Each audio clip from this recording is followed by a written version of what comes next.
um, felt healthier, and she only took that one pill. It's not like she has to take Wow. one every month. Interesting. It's one dose. That's awesome. I think psychedelics and drugs like that really have a lot of value to our society. It's a shame that they get stigmatized, and I think that stigma itself is what contributes to a lot of the negative feelings you have when you take it.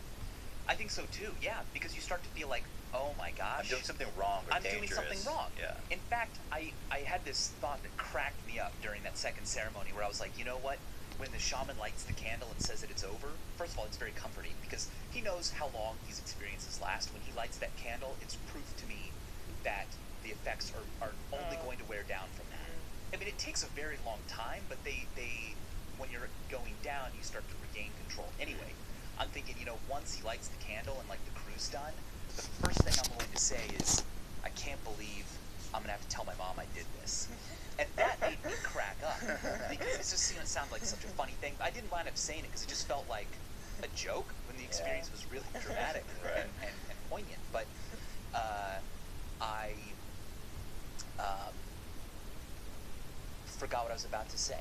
You were talking about the stigma, how it makes the Oh experience. yeah, I think that if I was part of the Shipibo indigenous tribe where this is a medicine prescribed all the time, I would not have felt the same kind of.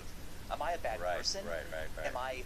I mean, this is illegal in the country that I live, Right. and I should feel bad that I'm doing this. This is a Yeah. behavior that only bad people do. Right. And you have that social baggage on Right. you. Yeah, it's interesting. I heard about a study that doctors are starting to use MDMA to treat PTSD.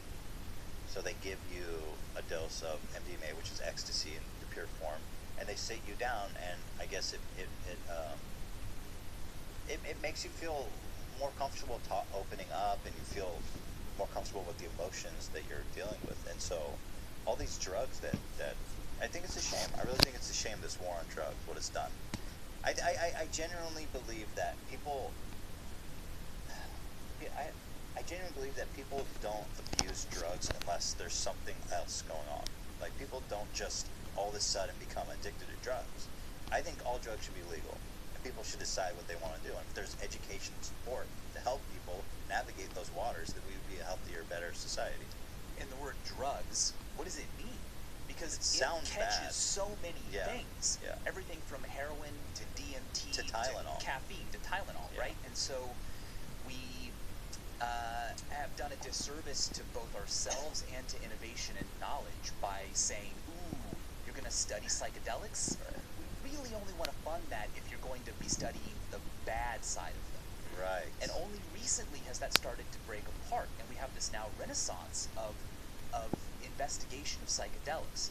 Imperial College London has this whole psychedelics research group, and that's what Robin was from, who came with us. And so we're starting to be able to understand more about the mind, because you cannot have a complete theory of the mind if you avoid or ignore something that it's capable of. Absolutely. Right. I mean, It's crazy, but yeah, we've tried some, obviously by now, like we talked about it, and it's weird to see what your mind is capable of.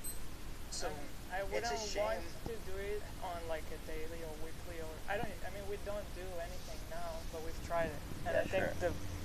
the experience of trying something like that is really interesting.